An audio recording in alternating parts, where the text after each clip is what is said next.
Is everybody still there? No, if they'll let everybody in again. Wow, that sucks.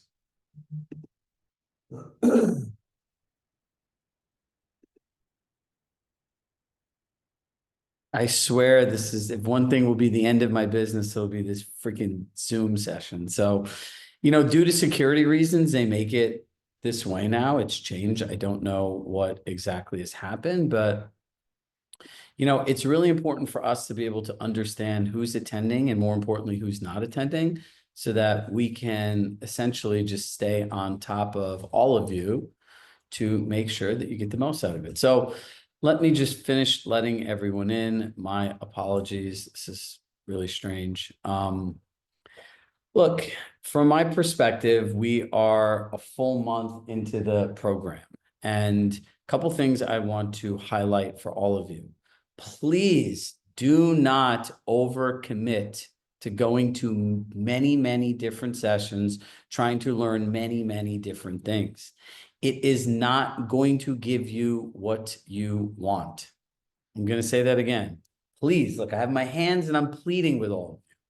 Do not attend, bless you, Chelsea. Do not attend multiple different tracks. The goal of what we are doing together is for you to master areas of your business. So it's like riding a bicycle. Once you invest the right amount of time over an extended period of time, you will own these skills forever. It is the only way that you will quantifiably keep getting better and better and beating out other competitors in your marketplace. So we on the same page as that? All right, cool. So I have 4 other items to go through with you. Number one, our Chirag AI search is live in our platform, right? So if you have not seen it, use it. If it doesn't work, send us feedback. It is our original version. So based on your feedback, we can always make it better. Remember, there is a submit a scenario button, right? Our ability to support you in real time is directly correlated to your ability of sharing what is going on, right? That is the place to share your personal situations, right? And when we're in the accountability sessions, make sure that you're focusing on the actual topic at hand because that's what people came for, right? Now, the next thing is 3-phase marketing. Is anyone tired of hearing about 3-phase marketing? Okay, good. Well, you haven't heard my spin on it. So look, one of the things that I'm excited and that I really love about our program is our ability to adapt to things in real time, right? So we did give you a playbook, but what we did not do was train you on it. So we will be having a bonus training coming up that just goes through our 3-phase marketing system. We'll have your assets done for you that you can actually use them in Marketing Center, and it's generally different than what everyone else has. Sound good? And the last one, the one that I'm most excited about is Compass One, right? So if you think about Compass One, it is clear, concise, and quantifiable what you're doing with a client, right? So I have a meeting with Ashley tomorrow to start understanding how we can build and integrate our checklist into Compass One, right? And so that we're able to create what we're all working on through the technology. And look, I always said this. Do you know what the most important part of technology is? How do you communicate the value of the technology to your clients, right? So over the coming weeks, we're going to 0 to 1 figure out how to integrate our system in there so we can share it with all of you. And then 1 to 2, we're going to create trainings around for buyers and sellers. How do I pitch this to clients and what's the best way to use it, right? Because the whole part is to make sure everything that you have at Compass integrates into what we're doing here. There should not be 2 mutually exclusive parallel paths. There's only one. So as new things come out, it's on us to figure that out, not you. Raise your hand if you're happy about that. So you're not going to have to figure it out. All right, so let's get into today's session about knowing your numbers and really being a financial expert, right? Because one of the biggest challenges in life is talking about money, right? The last thing that you want to do on earth is take a complete stranger and come across like you're having an FBI interrogation. Have you been pre-approved? How much, like people that are like intimately involved don't like discussing that fact. So think about how that feels for a stranger, right? You don't want people to think your relationship is based on how fast you can close a deal. And there is a way for this to come up because it's an important part of pre-qualifying. So here's the thing, knowing your numbers, financial and lifestyle costs. So when we look at our role, right? What's your role in finances? Purchase costs, a mortgage payment breakdown, ongoing home ownership costs, home maintenance and repair, lifestyle and additional expenses, reserve and emergency funds, financial summary and analysis, and then obviously your applied learnings. In my opinion, in my context, if you're going to collect 10, 20, 30, 40, 50, 60, 70, 80, 90, $100,000, you will need to learn how to do this. And this section will be one of the areas that completely makes you stand out amongst other people. How many people are actually doing this today? Anybody? Yes, no? Let me get I'm doing some of it. some of it. Okay. Some. Anybody else? Well, yep. All right, so I will take that as a no. All right, so let's get into this. What is our role? Our role is to create awareness around the client's full financial picture, right? You ever hear the saying, you don't want to be house rich and life poor?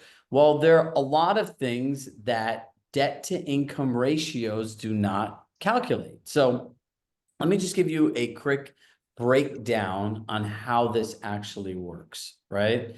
So if you look at anyone's mortgage ratios, there's a front end ratio and a back end ratio, right?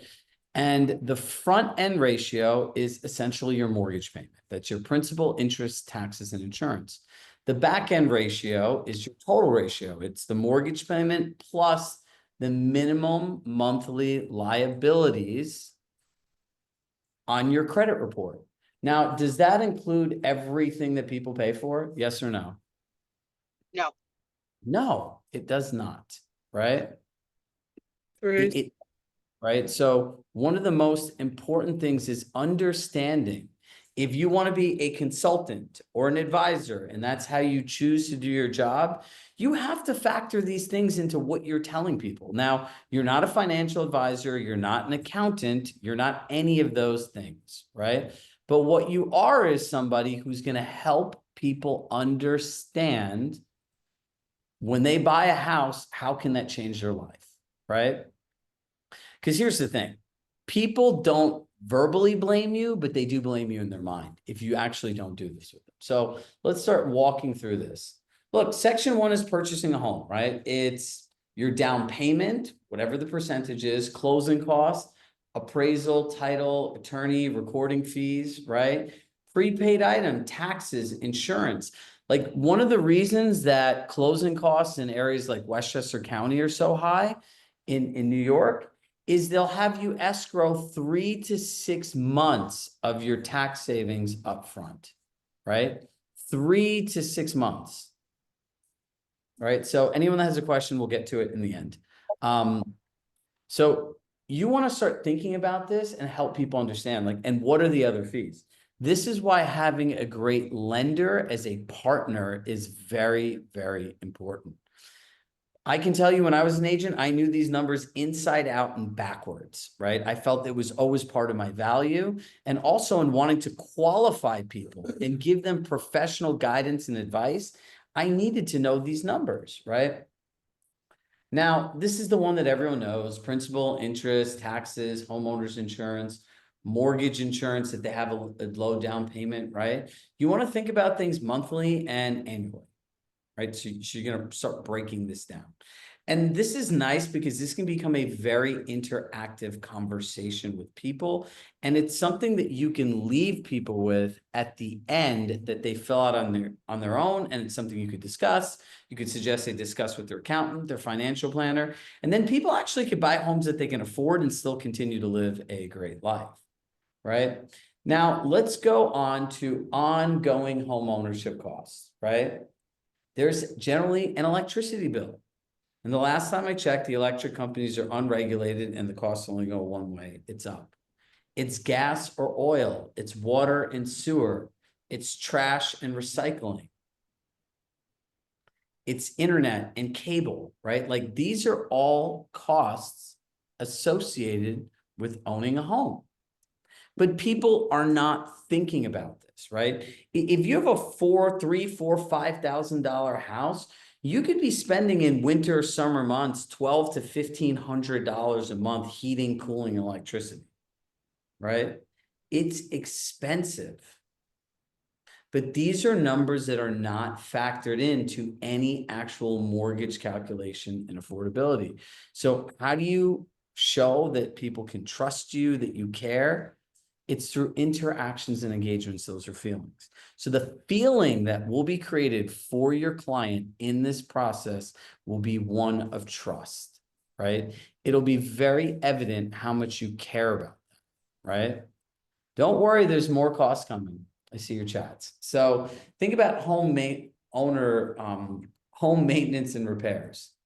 There's routine maintenance, landscaping, pest control, HVAC servicing, periodic updates, roof, plumbing, electrical, right? Like you need to service your boiler every year. There's different things, renovations and upgrades. Have they thought about that? Security services, pest control. There's a variety of different costs that could go into a home based on someone's personal and professional, based on their personal goals. Now, let's think about this. These are major costs associated with people's lives. Yes, people pay for a phone. What about childcare and after school activities? Car payments, car insurance, right? Vacations. How often do people like vacations? The last time I checked, most people did not buy a house to be trapped in it as a prison because they have no money to do anything else. You need money up front for home furnishes and decor. And what other lifestyle expenses you have, like gym memberships, any kind of subscriptions, going out to eat, right? There's a whole lifestyle factor that people have. Reserve funds. Now, I think this is one of the most important parts. Now, your reserve funds, in my mind, directly correlate to the home inspection report, right? I would say your home inspection is a roadmap of all the future maintenance and the things.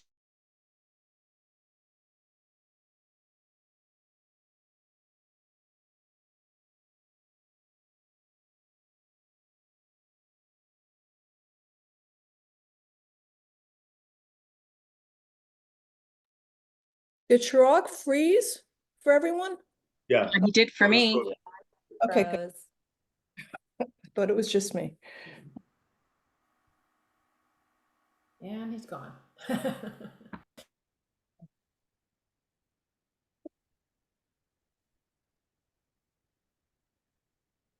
You'll be back. He probably went to get someone to make him to fix it. I know. Hey, while we're waiting, guys, I'm Kathy Denny in Austin, and I am looking for role play partners. If anybody's interested, will you hit me in the chat? Yeah, Kathy, it's May Levitan in Austin. I can meet you for coffee and we can just role play. Awesome.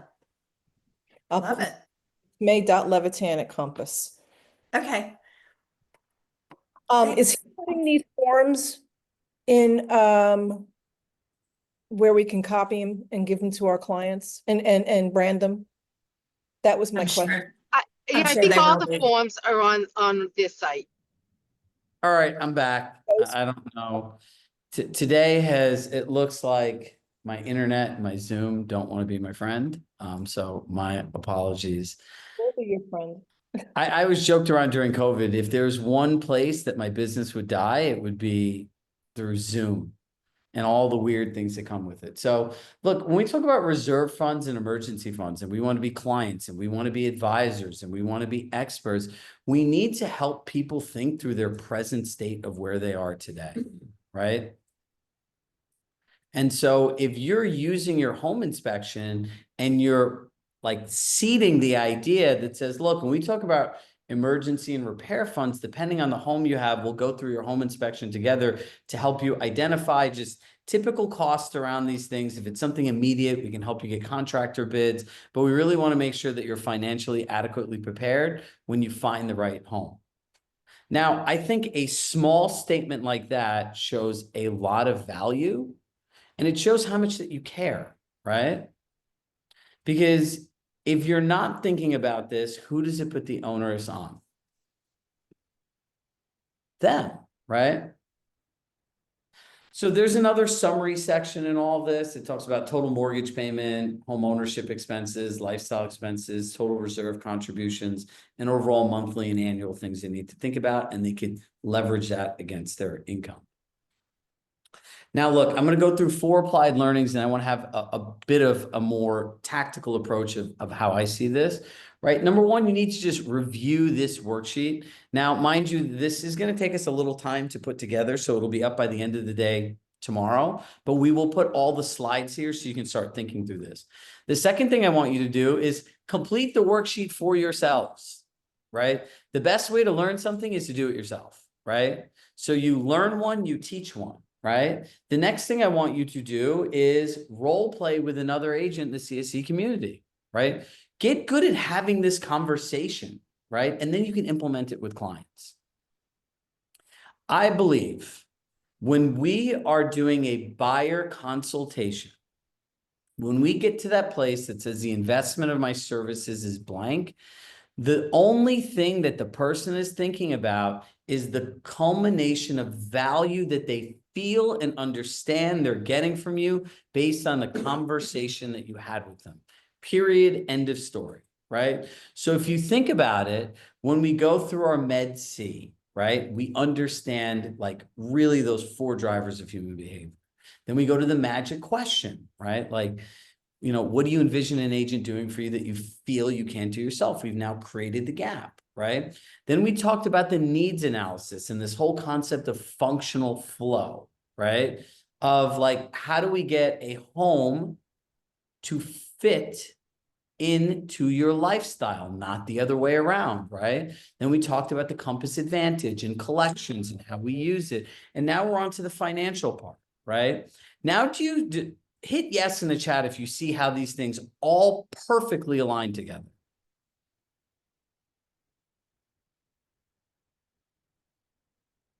So to me, this is a very clear path forward that says, I'm an expert. Here's what I do. Here's how I care. Here's how it happens. Here's your destination. Here's the problems we solve, right? And if it feels unclear to you, you can write unclear too, right? And I know some of you won't write anything. So there's always that group of people, right? So when you think about this, it's understanding how to master one piece at a time. Now, this is like, I would say, arguably the easiest part to master, right? Because you're literally walking somebody through this and saying, these are the, you know, if I was spinning this in marketing, we believe that everyone has a right to factor in 50 different areas of cost and analysis when purchasing home. They're going to say, wait, what? 50? Yeah. You know, we identified these 6 core sections, right? Or these 7 core sections. So if you go back and you ask somebody this, right? You can literally say to somebody, we factor in 1, 2, 3, 4, 5, 6 core sections, right? What it costs to purchase a home, a mortgage payment breakdown, ongoing home ownership expenses, maintenance and repair, lifestyle and additional expenses, reserves and emergency funds. And ultimately, it leads to a financial summary and analysis and something for you to think about so we can ensure that the home you buy fits into your lifestyle. And they're going to say, oh, that really makes sense. Now, if they're shopping agents and shopping people, how many people are actually doing this with somebody? 0. Right? What do we normally ask people, Mario? Have you been pre-approved? Can I see a copy of the letter? What does that do for them? And especially people that actually have money, right? Like they don't like that. Like if I was buying a house, I know I can get pre-approval. I know I can afford a house. Like, what? I don't need you to interrogate me about that. I need you to understand about my hopes, my wishes, my dreams, my desires, and give me, you know, they say what makes somebody an expert, knowing one more thing than the next person, right? This makes you an expert. 100%.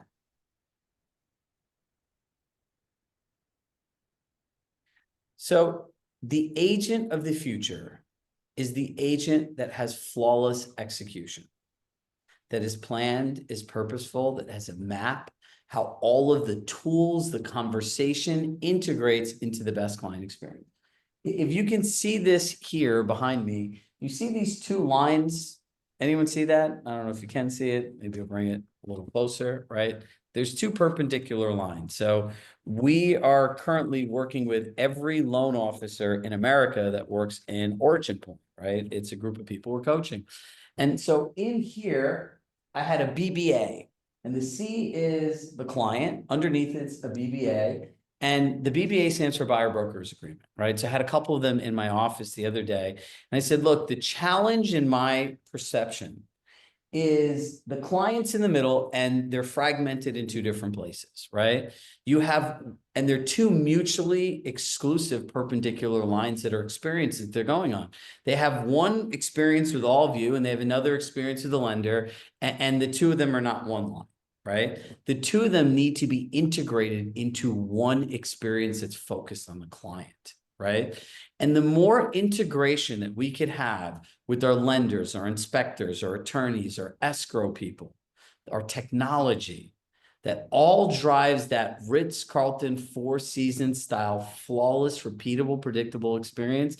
This is where there's millions of dollars for all of you over the course of your career. Because no one is thinking about this. We don't think about things in systems, we think about things in tasks. And when you think about things in tasks, the overall experience of people is not factored into it. So before you do something, ask yourself this question: is this planned and purposeful?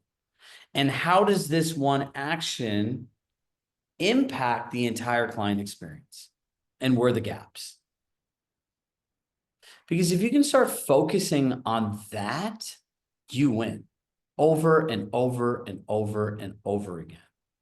And this is a perfect example of why I'm telling you not to go to multiple tracks.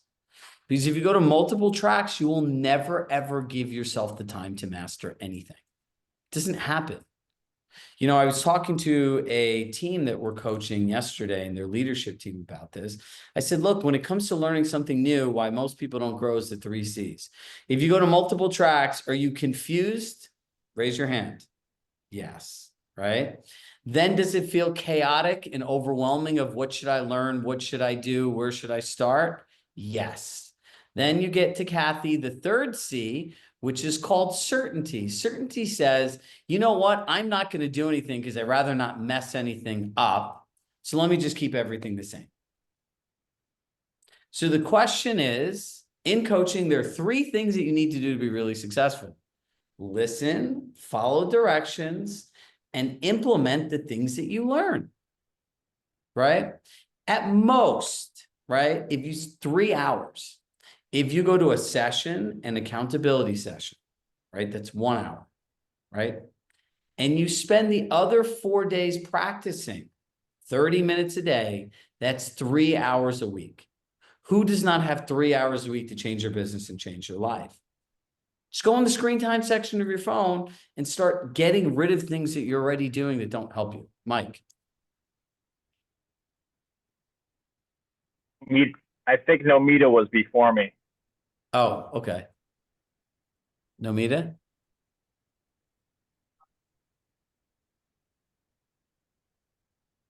I can go.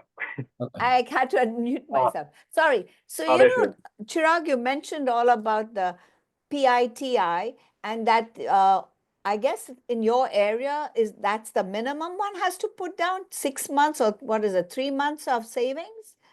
No, so what you want to find out is from your lender about escrow requirements for taxes. Yeah, right? I know that. We know that here.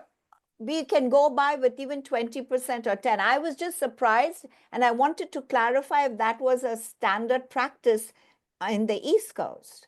Yeah. Mortgage escrow is 3, It's 6 different. months, 3 months? like, look, here in Connecticut, right? For my Connecticut brokers out here, one of the reasons that closing costs are so low is they don't have all these crazy escrow requirements. And the other thing is, like, here on the East Coast, like especially in New York, title insurance is insane how much it costs. Right. So look, you need to know your numbers and know your cost, right? So over time, we will be talking and integrating in some of our origin point partners that will start educating you guys on like just literally a mortgage finance track, right? So Mike and I have talked about, you know, considering adding in literally an entire track next quarter, right? That just teaches people about mortgages, alternative programs, and everything else. Mike, you have a question? And then everyone has to jump because everyone needs to go to Cherish's and Martha's accountability groups because you need to practice and you need people to practice with. And you need to make sure when you go to the session that you talk about the things on the session. Mike. Yeah, I guess I'm just curious if you would just sort of share this spreadsheet with buyers and say, yeah, fill this out as well as you can. Because, I mean, obviously the cost of heating a 5-bedroom home on oil is going to be different than a 1-bedroom condo in the city on gas. Like, to what degree do you sort of fill out some of these costs? Is it even worth it to sort of like ballpark them for the clients? Well, what if they find out? You can leave it blank, right? And say that this is something that you'll be able to fill out once we get the mortgage, I mean, the electricity and gas bills from clients, right? Like, but these numbers are all need to be factored into what people are doing, right? All right, so that is my line. So look, team leaders, we have a great session at 12:30 about crafting your value proposition. So please join us. Everyone hop over to the accountability sessions, whether it's this one's or Martha's at the end of the week, and realize that the most simple things can also have the biggest impacts, right?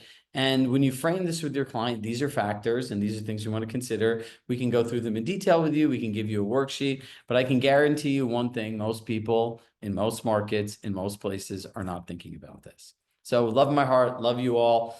I will see you all soon. And look, number one, there's a private Facebook group, so make sure that you join. Number two, we have sent invites out for our first Client Connect event, followed by our 5-year anniversary, to the people who signed up, right? So depending on the seats and stuff, we'll open it up to team members if we don't hit capacity. And anyone's welcome to come that evening to our 5-year anniversary party. So we'll send a separate invite out for that. I will see you all soon. Bye, everybody.